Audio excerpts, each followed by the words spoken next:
Hi friends, market അപ്ഡേറ്റ്സിൻ്റെ ഒരു പുതിയ വീഡിയോയിലേക്ക് എല്ലാവർക്കും സ്വാഗതം. ഇന്ന് നോക്കുകയാണെങ്കിൽ നിഫ്റ്റി ഒരു ഗ്യാപ്പ് അപ്പിലായിരുന്നു ഓപ്പൺ ചെയ്തത്. ഏകദേശം ഒരു 100 പോയിൻറ്റ്സിൻ്റെ ഗ്യാപ്പ് അപ്പ് ഉണ്ടായിരുന്നു നിഫ്റ്റിയിൽ. അതിന് നോക്കുകയാണെങ്കിൽ ഏഷ്യൻ മാർക്കറ്റിൻ്റെ അതുപോലെ ഗ്ലോബൽ മാർക്കറ്റിൻ്റെ ഒരു സപ്പോർട്ട് ഉണ്ടായിരുന്നു എന്ന് വേണമെങ്കിൽ കാണാനായിട്ട്. രാവിലെ നോക്കുകയാണെങ്കിൽ SGX നിഫ്റ്റി ഒരു ഏകദേശം ഒരു 100 പോയിൻറ്റ്സ് അടുത്ത് പോസിറ്റീവിലായിരുന്നു ഉണ്ടായിരുന്നത്. അപ്പോൾ ആ ഒരു സപ്പോർട്ട് കൂടി ഇന്ത്യൻ മാർക്കറ്റ് പോസിറ്റീവിൽ ഓപ്പൺ ചെയ്തു. ഓപ്പണിംഗ് പ്രൈസ് നോക്കുകയാണെങ്കിൽ 9348 നിഫ്റ്റി ഓപ്പൺ ആയി. അത് തുടർന്ന് 9439 വരെ ഹൈ പോയി. ക്ലോസിംഗ് പ്രൈസ് നോക്കുകയാണെങ്കിൽ 9239 ഇന്ന് നിഫ്റ്റി ക്ലോസ് ആവുകയും ചെയ്തു. ഇന്ന് നോക്കുവാണെങ്കിൽ ഒരു രാവിലെ കൊണ്ടുവന്ന ഒരു ഗെയിന് പിന്നീട് അത് മെയിൻറ്റെയിൻ ചെയ്തില്ല എന്ന് വേണം കാണാനായിട്ട്. ഒരു പ്രോഫിറ്റ് ബുക്കിംഗ് നല്ല രീതിയിൽ ഇന്ന് നിഫ്റ്റിയിൽ നടന്നിട്ടുണ്ടായിരുന്നു, മാർക്കറ്റിൽ നടന്നിട്ടുണ്ടായിരുന്നു. അത് നോക്കുവാണെങ്കിൽ ഇന്നലത്തേനെക്കാട്ടിലും താഴെയാണ് ഇന്നലത്തെ ഒരു 9250 താഴെയാണ് ഇന്ന് മാർക്കറ്റ് ക്ലോസ് ആയിരിക്കുന്നത്.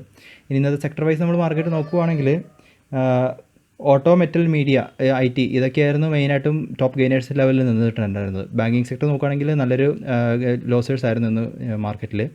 അഡ്വാൻസസ് ഡിക്ലൈൻസ് നോക്കുകയാണെങ്കിൽ ഇന്ന് നിഫ്റ്റിയിൽ 30 സ്റ്റോക്കുകൾ അഡ്വാൻസസിലും 20 സ്റ്റോക്കുകളായിരുന്നു ഡിക്ലൈനിലുണ്ടായിരുന്നത്. ഇനിയിപ്പോൾ നമ്മൾ നിഫ്റ്റിയുടെ ചാർട്ടിലേക്ക് നോക്കുകയാണെങ്കിൽ ഇന്ന് ഡെയിലി ചാർട്ടിലേക്ക് നമ്മൾ നോക്കുകയാണെങ്കിൽ ഒരു ബിയറിഷ് ക്യാൻഡിലായിട്ടാണ് ഇന്ന് പ്ലോട്ടായിരിക്കുന്നത്. അത് നോക്കുകയാണെങ്കിൽ ഇപ്പോഴും ആ ഒരു 9140 നമ്മൾ ഇന്നലെ പറഞ്ഞ ഒരു സപ്പോർട്ട് ഇതുവരെ ബ്രേക്ക് ആയിട്ടില്ല. അതുകൊണ്ട് തന്നെ അതിപ്പോൾ ഇപ്പോഴും നല്ലൊരു സപ്പോർട്ടായിട്ട് തന്നെ നിൽക്കുന്നുണ്ട്.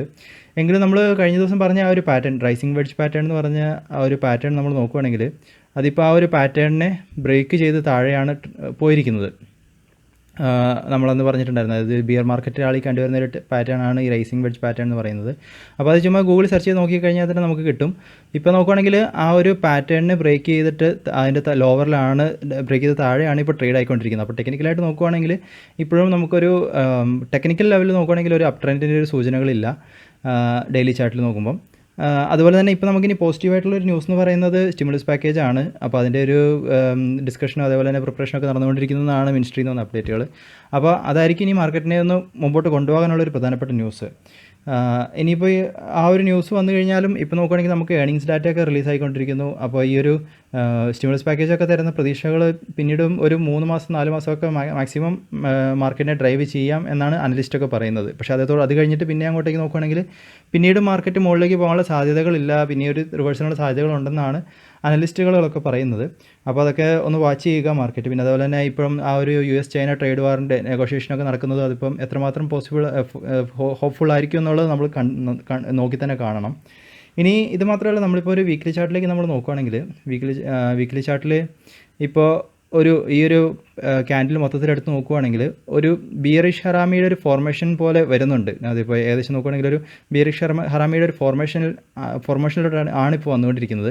അപ്പോൾ അങ്ങനെ നോക്കുകയാണെങ്കിൽ അതൊരു ബിയർ മാർക്കറ്റിൻ്റെ അല്ലെങ്കിൽ ഒരു ഡൗൺ ട്രെൻഡിൻ്റെ സൂചനകളാണ് അത് തരുന്നത്. അപ്പോൾ ഒരു കൺഫർമേഷൻ ഇല്ല. ഇപ്പോൾ നമുക്ക് ആ ഒരു 9140 ആ ഒരു സപ്പോർട്ടിനെ ബ്രേക്ക് ചെയ്ത് താഴേക്ക് പോവുകയാണെങ്കിൽ ഒരു 8900 എന്ന് പറയുന്ന ഒരു നല്ലൊരു സപ്പോർട്ട് തന്നെയാണ്. അപ്പോൾ ആ ഒരു സപ്പോർട്ട് ആണ് അടുത്തായിട്ട് നിൽക്കുന്നത്. അപ്പം പക്ഷേ മാർക്കറ്റ് പൊതുവേ നോക്കുകയാണെങ്കിൽ ഇപ്പോഴും ഒരു സെല്ലേഴ്സിന് ഫേവറബിൾ ആയിട്ടുള്ളൊരു മാർക്കറ്റാണ് ഇപ്പോൾ കാണുന്നത്. അതുകൊണ്ട് തന്നെ ഒരു സ്വിംഗ് ട്രേഡിങ്ങോ ഷോർട്ട് ടൈമോ ഒക്കെ ട്രേഡ് ചെയ്യാൻ ആഗ്രഹിക്കുന്നവരുണ്ടെങ്കിൽ ഒന്ന് കെയർഫുള്ളായിട്ടിരിക്കുക.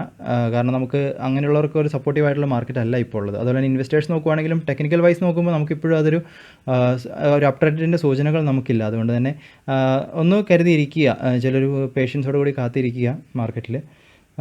പിന്നെ അതുപോലെ തന്നെ അല്ലെങ്കിൽ ഇപ്പോൾ ട്രേഡേഴ്സിനാണ് ഏറ്റവും കൂടുതൽ ഫേവറബിൾ ആയിട്ടുള്ളത് മാർക്കറ്റ്. അതുകൊണ്ട് തന്നെ അന്നത്തെ ഓരോ മാർക്കറ്റിൻ്റെ സാധ്യതകളനുസരിച്ച് ട്രേഡിംഗ് നടത്തി അന്ന് തന്നെ ക്ലോസ് ചെയ്യുന്ന രീതിയിലാണ് കൂടുതലും നല്ലത്. ഈ സമയത്ത് നമുക്ക് കൂടുതൽ ഒരു ഇൻകം ജനറേറ്റ് ചെയ്യാനോ അല്ലെങ്കിൽ ഒരു ക്യാപിറ്റൽ ജനറേറ്റ് ചെയ്യാനൊക്കെ ആയിട്ടുള്ള വഴികളായിട്ട് ഇപ്പോൾ അത് ഉപയോഗിക്കാം.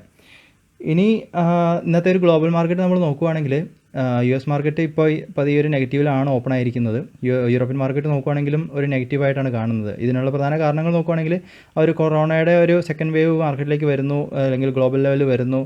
അതുപോലെ തന്നെ കൊറോണ കേസുകളൊക്കെ റൈസ് ചെയ്യുന്നു. അങ്ങനത്തെ ഒരു ഇതാണ് കൂടുതലും ഇപ്പോൾ മാർക്കറ്റിനെ ഡ്രൈവ് ചെയ്യുന്നത്.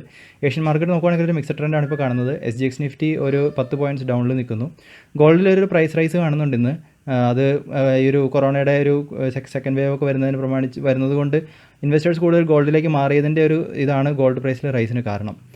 ഇനി ഇന്നത്തെ ഇൻസ്റ്റിറ്റ്യൂഷൻ ആക്ടിവിറ്റി നോക്കുകയാണെങ്കിൽ ഇന്നത്തെ നോക്കുകയാണെങ്കിൽ FIIൻ്റെ ഭാഗത്തുനിന്ന് 534 കോടിയുടെ ഒരു ഇൻവെസ്റ്റ്മെൻറ്റ് വന്നിട്ടുണ്ട്, നെറ്റ് ഇൻവെസ്റ്റ്മെൻറ്റ്. പക്ഷേ ഡൊമസ്റ്റിക് ഇൻസ്റ്റിറ്റ്യൂഷൻ നോക്കുകയാണെങ്കിൽ അവിടെ 821 കോടിയുടെ നെറ്റ് വിത്ഡ്രോളാണ് വന്നിരിക്കുന്നത്. അതുപോലെ തന്നെ രൂപയുടെ മൂല്യം നോക്കുകയാണെങ്കിൽ ഡോളറിന് അഗേൻസ്റ്റ് ആയിട്ട് 19 പൈസ ഇന്ന് കുറഞ്ഞിരിക്കുന്നു. 75.74 ഇന്ന് രൂപ ട്രേഡിംഗ് ക്ലോസ് ചെയ്തത്. ഇനി ഇന്നത്തെ പ്രധാനപ്പെട്ട അപ്ഡേറ്റുകൾ നോക്കുകയാണെങ്കിൽ ഇന്ന് നിഫ്റ്റീനെ പ്രധാനമായിട്ടും താഴേക്ക് ഡ്രാഗ് ചെയ്ത സ്റ്റോക്കുകൾ നോക്കുകയാണെങ്കിൽ പ്രധാനമായിട്ടും ബാങ്കിങ് സ്റ്റോക്കുകൾ തന്നെയാണ്. ICICI ബാങ്ക്, HDFC ബാങ്ക്, പിന്നെ അതുപോലെ തന്നെ FMCG സെക്ടർ നോക്കുകയാണെങ്കിൽ HUL ആണ് ഇന്ന് മാർക്കറ്റിനെ താഴേക്ക് ഡ്രാഗ് ചെയ്തത്. ഇനി ഇത് എക്കണോമിക് ടൈംസിൽ വന്നൊരു ന്യൂസാണ്. അപ്പോൾ ഇതിനകത്തെല്ലാം അനലിസ്റ്റ് പറയുന്നതെന്ന് വെച്ച് കഴിഞ്ഞാൽ കൂടുതൽ ഇപ്പോൾ ഒരു പ്രോഫിറ്റ് ബുക്കിംഗ്, അതായത് മാർക്കറ്റ് മുകളിലേക്ക് പോവുകയാണെങ്കിൽ ഒരു പ്രോഫിറ്റ് ബുക്കിംഗ് നോക്കുക, അതായത് ക്യാഷായിട്ട് കൂടുതൽ പൈസ ശേഖരിച്ച് വെക്കുക എന്നുള്ള രീതിയിലാണ് അനലിസ്റ്റുകളൊക്കെ പറയുന്നത്. അതായത് നമുക്ക് ഇപ്പോഴും ഒരു കൺഫർമേഷൻ കിട്ടാത്ത സ്ഥിതിക്ക് ഇതിപ്പം നേരത്തെ പറഞ്ഞ പോലെ തന്നെ സ്റ്റിമുലസ് പാക്കേജുകൾ വന്നു കഴിഞ്ഞാലും ആ ഒരു എഫക്റ്റ് ഒരു കുറച്ച് കാലത്തേക്ക് ഒരു 3 മാസം 4 മാസം വരെയൊക്കെ നിൽക്കാൻ സാധ്യതകളുള്ളൂ മാക്സിമം എന്നാണ് ഇവരെല്ലാവരും തന്നെ പ്രെഡിക്റ്റ് ചെയ്യുന്നത്. അതുകൊണ്ട് തന്നെ ഒന്ന് കെയർഫുള്ളായിട്ടിരിക്കുക.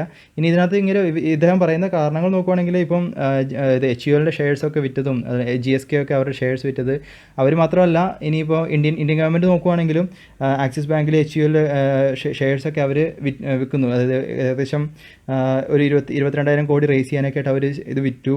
അതുമാത്രമല്ല, ഇനിയിപ്പം ഇപ്പോഴത്തെ ഈ കഴിഞ്ഞ മാസങ്ങളിൽ GSTയുടെ കളക്ഷൻ നോക്കുകയാണെങ്കിൽ അതിനകത്ത് 60 മുതൽ 70% വരെ ഡ്രോപ്പുകളാണ് വന്നിരിക്കുന്നത് ഈ ലോക്ക്ഡൗണിൻ്റെ കാരണങ്ങളൊക്കെ വന്നതുകൊണ്ട്. അപ്പോൾ അതുകൊണ്ട് തന്നെ നോക്കുകയാണെങ്കിൽ ഇപ്പോൾ സ്റ്റേറ്റ് ഗവൺമെൻറ്റുകളൊക്കെ ആൽക്കഹോളിൻ്റെ മുകളിലുള്ള എക്സൈസ് ഡ്യൂട്ടിയൊക്കെ 70% വരെ ഇൻക്രീസ് ചെയ്തിട്ടുമുണ്ട്. കാരണം അവരുടെ കയ്യിലും ക്യാഷ് റൺ ചെയ്യാനില്ല എന്നുള്ളത്, ലിക്വിഡിറ്റി ഇല്ല എന്നുള്ളത് ഇഷ്യൂ നിൽക്കുന്നത് കൊണ്ട് തന്നെ. അപ്പോൾ ഇങ്ങനത്തെ പ്രശ്നങ്ങളൊക്കെ നിൽക്കുന്നത് കൊണ്ട് തന്നെ ഇത് എത്രമാത്രം നമുക്കൊരു മാർക്കറ്റിനെ ഒരു ലിക്വിഡിറ്റി കൊണ്ടുവരും, അതുപോലെ തന്നെ റിക്കവറിക്കുള്ള സാധ്യതകൾ, ഒരു സ്പീഡി റിക്കവറിക്കുള്ള സാധ്യതകൾ എത്രമാത്രം ഉണ്ടെന്ന് നമ്മൾ ഈ സമയത്തൊന്ന് ആലോചിക്കുക തന്നെ വേണം. അതുകൊണ്ട് തന്നെ ഒന്ന് പേഷ്യൻസോടുകൂടി വെയിറ്റ് ചെയ്യുക. നമുക്ക് ഈ ഒരു മാർക്കറ്റിൽ നമുക്കൊരു കോൺഫിഡൻസ് കിട്ടുന്നത് വരെ അതുവരെ ഒരു ചെറിയ രീതിയിലുള്ള ഇൻവെസ്റ്റ്മെൻറ്റിൽ തന്നെ തുടരുക. ഇപ്പോഴൊരു ക്യാഷ് കയ്യിൽ റിസർവ് ചെയ്ത് വെച്ചിരിക്കുക. നമുക്ക് ഒരു തിരിച്ചുവരവിനുള്ള സൂചനകൾ കിട്ടുമ്പോൾ ഇൻവെസ്റ്റ് ചെയ്യാനായിട്ട്. അതുമാത്രമല്ല, നമുക്ക് ഒരു എമർജൻസി കേസുകൾ വന്നു കഴിഞ്ഞാലും നമുക്ക് കയ്യിൽ ക്യാഷായിട്ടിരിക്കുമ്പോഴാണ് കൂടുതൽ സേഫ്. അപ്പം അതുകൊണ്ട് തന്നെ അതൊന്ന് ശ്രദ്ധിച്ചിരിക്കുക ഈ ഒരു സമയത്ത്. ഇനി ഇന്നത്തെ സ്റ്റോക്ക് അപ്ഡേറ്റുകൾ നോക്കുകയാണെങ്കിൽ റിലയൻസ് ഇൻഡസ്ട്രീനെ സംബന്ധിച്ചിടത്തോളം പിന്നെയും കുറച്ച് പോസിറ്റീവ് ന്യൂസുകൾ വന്നിട്ടുണ്ടായിരുന്നു. അതായത് സൗദി അറേബ്യയുടെ സോവറിൻ വെൽത്ത് ഫണ്ട് അവരെ വീണ്ടും ജിയോ പ്ലാറ്റ്ഫോമിലേക്കുള്ള ഒരു ഇൻവെസ്റ്റ്മെൻറ്റിന് വേണ്ടിയിട്ട് തയ്യാറെടുക്കുന്നു എന്നുള്ളൊരു ന്യൂസ് റിപ്പോർട്ട് ബ്ലൂംബർഗിൽ വന്നിട്ടുണ്ടായിരുന്നു. അവർ മാത്രമല്ല, ജനറൽ അറ്റ്ലാന്റിക് അവരും ആ ഒരു ജിയോ പ്ലാറ്റ്ഫോമിലേക്കുള്ള ഇൻവെസ്റ്റ്മെൻറ്റിന് വേണ്ടി ട്രൈ ചെയ്യുന്നു എന്ന് പറഞ്ഞു. അപ്പോൾ ആ ന്യൂസുകളൊക്കെ ഇവർക്ക് പോസിറ്റീവായിരുന്നു. അതുമാത്രമല്ല, അവർ റൈറ്റ് ഇഷ്യൂ ചെയ്യുന്നതിൻ്റെ റെക്കോർഡിംഗ് ഡേറ്റ് മെയ് 14 ഫിക്സ് ചെയ്തിരിക്കുന്നത്. അപ്പോൾ അന്നേ ദിവസം ഈ പറഞ്ഞ, അതായത് 15 സ്റ്റോക്കുകൾ കയ്യിൽ വെച്ചിട്ടുള്ളവരുണ്ടെങ്കിൽ ഒരു സ്റ്റോക്ക് എക്സ്ട്രാ, അതായത് റൈറ്റ് ഇഷ്യൂ വഴിയായിട്ട് നിങ്ങൾക്ക് വാങ്ങാൻ സാധിക്കും. പിന്നെ അടുത്ത അപ്ഡേറ്റുകൾ നോക്കുകയാണെങ്കിൽ ICICI ബാങ്ക് അവരുടെ ഏർണിംഗ്സ് റിലീസ് ചെയ്തിട്ടുണ്ടായിരുന്നു. നെറ്റ് പ്രോഫിറ്റ് നോക്കുകയാണെങ്കിൽ 26% റൈസ് ഇയർ ഓൺ ഇയറിൽ അവർക്കുണ്ടായിട്ടുണ്ട്. അതുപോലെ തന്നെ ഇൻട്രസ്റ്റ് ഇൻകം നോക്കുകയാണെങ്കിൽ അതിനകത്തും 17% വർധനവും ഉണ്ടായിട്ടുണ്ട്. പിന്നെ വേറെ ശ്രദ്ധിക്കേണ്ട വിഷയം എന്ന് വെച്ച് കഴിഞ്ഞാൽ NPAയിലും അവർക്കൊരു ഇമ്പ്രൂവ്മെൻറ്റ് ഉണ്ടായിട്ടുണ്ട്. അതായത് 5.95% നിന്ന് 5.53% ആയിട്ട് അത് കുറഞ്ഞിട്ടുണ്ട്. പിന്നെ ശ്രീ സിമൻസ് നോക്കുകയാണെങ്കിൽ അവരുടെ റവന്യൂ ഇയർ ഓൺ ഇയറിൽ 2% താഴേക്ക് പോയിട്ടുണ്ട്. പക്ഷേ പ്രോഫിറ്റ് നോക്കുകയാണെങ്കിൽ 83% വർധനവ് ഉണ്ടായി എന്നാണ് പറയുന്നത്. അതിന് പ്രധാന കാരണം അതർ ഇൻകത്തിൽ നിന്നുള്ള ഏർണിങ്സ് ആണ് ഈ ഒരു പ്രോഫിറ്റ് വർധനവിന് പ്രധാന കാരണമായിട്ടുണ്ടായിരുന്നത്. അതുപോലെ തന്നെ ഹീറോ മോട്ടോർകോപ്പ് നോക്കുകയാണെങ്കിൽ അവർക്ക് അവരുടെ customer touch points 1500 customer touch points അവർ ഓപ്പൺ ചെയ്യാൻ പോകുന്നു എന്നുള്ള, അതുപോലെ തന്നെ ഓതറൈസ്ഡ് ഡീലർഷിപ്പ് എല്ലാം സെൻറ്ററെല്ലാം അത് അവർ ഓപ്പൺ ചെയ്യാൻ പോകുന്നു എന്നുള്ളൊരു ന്യൂസ് വന്നിട്ടുണ്ടായിരുന്നു. അപ്പോൾ അത് നോക്കുകയാണെങ്കിൽ സ്റ്റോക്ക് ഇന്നും നല്ല രീതിയിലൊരു പോസിറ്റീവിൽ പോയിട്ടുണ്ടായിരുന്നു. പിന്നെ അടുത്തായിട്ട് നോക്കുകയാണെങ്കിൽ IRCTCയിൽ ഇന്ന് മുതൽ റെയിൽവേ ടിക്കറ്റ് ബുക്കിംഗ് ആരംഭിക്കാൻ പോകുന്നു എന്നുള്ളൊരു ന്യൂസ് വന്നതിനെ തുടർന്ന് IRCTC ഇന്ന് അപ്പർ സർക്യൂട്ട് ടച്ച് ചെയ്തു 5% അപ്പർ സർക്യൂട്ടിൽ. അപ്പോൾ അതവർക്ക് ഒരു നല്ലൊരു പോസിറ്റീവ് ന്യൂസ് ആയിരുന്നു. കാരണം വീണ്ടും ആ ഒരു ബുക്കിംഗ് ഓപ്പൺ ചെയ്യുന്നു, ട്രെയിൻ ഒരു ചെറിയ രീതിയിലെങ്കിലും ട്രാവൽ ആരംഭിക്കുന്നു എന്നുള്ളത് ഇവർക്കൊരു പോസിറ്റീവ് ന്യൂസാണ്. അപ്പോൾ അതേ തുടർന്നായിരുന്നു ഇന്ന് ഈ ഒരു നല്ലൊരു പ്രകടനം കാഴ്ചവെച്ചത്. പിന്നെ അടുത്തായിട്ട് നോക്കുകയാണെങ്കിൽ HDFC AMC നോക്കുകയാണെങ്കിൽ അവരുടെ റവന്യൂ 2% ഡിക്ലൈൻ കാരണം ഈ ഒരു ക്വാർട്ടറിലുണ്ടായി. കഴിഞ്ഞ ഇയറിനെ കമ്പയർ ചെയ്യുമ്പം ഈ ഒരു ക്വാർട്ടറിൽ 2% ഡിക്ലൈനാണ് ഉണ്ടായിരിക്കുന്നത്. അതുപോലെ തന്നെ നെറ്റ് പ്രോഫിറ്റ് നോക്കുകയാണെങ്കിലും 10% ഡിക്ലൈൻ ഉണ്ടായിരിക്കുന്നു എന്നുള്ള ഒരു അപ്ഡേറ്റ് അവരുടെ ഭാഗത്ത് നിന്ന് വന്നിട്ടുണ്ടായിരുന്നു. അതുകൊണ്ട് തന്നെ സ്റ്റോക്ക് ഇന്ന് ഡൗണിലേക്കായിരുന്നു പോയത്. പിന്നെ ICICI നോക്കുകയാണെങ്കിൽ അവരുടെ ഫിക്സഡ് ഡെപ്പോസിറ്റ് റേറ്റിൻ്റെ അതിൻ്റെ റേറ്റ് കട്ട് വരുത്തിയിട്ടുണ്ട്. അവർ 50 ബേസിസ് പോയിൻറ്റ്സിൻ്റെ കട്ടാണ് വരുത്തിയിരിക്കുന്നത്. അത് മെയ് 11 തൊട്ട്, അതായത് ഇന്ന് തൊട്ട് ഇഫക്റ്റീവ് ആകുന്ന രീതിയിൽ. അത് 1 വർഷം വരെയുള്ള ഡെപ്പോസിറ്റുകൾക്ക് നോക്കുകയാണെങ്കിൽ 5.25% ആയിരിക്കും ഇനി മുതലുള്ള ഇൻട്രസ്റ്റ് റേറ്റ്. അതുപോലെ തന്നെ 1 വർഷത്തിന് മുകളിലേക്കുള്ളത് നോക്കുകയാണെങ്കിൽ 5.7 to 5.75 ആ ഒരു റേഞ്ചിലായിരിക്കും ഫിക്സഡ് ഡെപ്പോസിറ്റിൻ്റെ റേറ്റ് വരുന്നത്. പിന്നെ ഇനി ഗ്ലോബൽ ലെവലിലുള്ള അപ്ഡേറ്റുകൾ നോക്കുകയാണെങ്കിൽ വൈറ്റ് ഹൗസിൽ അവർക്ക് ഒരു ടാസ്ക് ഫോഴ്സിലുള്ള 3 പേര് ക്വാറൻറ്റൈനിലോട്ട് പോയിട്ടുണ്ട്. അതുപോലെ തന്നെ ഫ്രാൻസ്, ഇറ്റലിയിലൊരു ഗുഡ് ന്യൂസ് വെച്ച് കഴിഞ്ഞാൽ ഇപ്പോഴത്തെ പുതുതായിട്ട് റിപ്പോർട്ട് ചെയ്യുന്ന കേസുകളുടെ എണ്ണത്തിലൊരു കുറവ് വന്നിട്ടുണ്ടെന്ന് അവർ റിപ്പോർട്ട് ചെയ്തിട്ടുണ്ട്. പക്ഷേ ചൈനയിൽ ഇവർ പിന്നീടും ഒരു ലോക്ക്ഡൗൺ കൊണ്ടുവന്ന ഒരു സിറ്റിയിൽ അത് ആ ഒരു സിറ്റിയിൽ വീണ്ടും കൊറോണ കേസിൽ നല്ലൊരു റൈസ് വന്നതുകൊണ്ട്. അതുപോലെ തന്നെ ഇന്ത്യയിൽ നോക്കുകയാണെങ്കിലും ഇന്ന് നല്ലൊരു ഇതാണ്. ലാസ്റ്റ് 24 ഹവേഴ്സിനുള്ളിൽ 4213 കേസുകളാണ് റിപ്പോർട്ട് ചെയ്തിരിക്കുന്നത്. അപ്പോൾ ടോട്ടൽ കേസുകളുടെ എണ്ണം നോക്കുകയാണെങ്കിൽ 67,000 മുകളിൽ കയറിയിരിക്കുന്നു ഇപ്പം. അപ്പോൾ ഇതൊക്കെയാണ് ഇപ്പോൾ ഇൻവെസ്റ്റേഴ്സിനെ പ്രധാനമായിട്ടും കൺഫ്യൂസ് ചെയ്യുന്ന ഡാറ്റകൾ, അല്ലെങ്കിൽ കൺഫ്യൂസ് ചെയ്യുന്ന ഇഷ്യൂസ് ഇതൊക്കെയാണ്. അതുകൊണ്ട് തന്നെ നമുക്കിപ്പോഴും ഒരു കൺട്രോളിലായി എന്ന് പറയാനായിട്ടില്ല. ഗ്ലോബൽ ലെവലിൽ ഇപ്പോൾ ഒരു സെക്കൻഡ് വേവ് വന്നുകൊണ്ടിരിക്കുന്നു.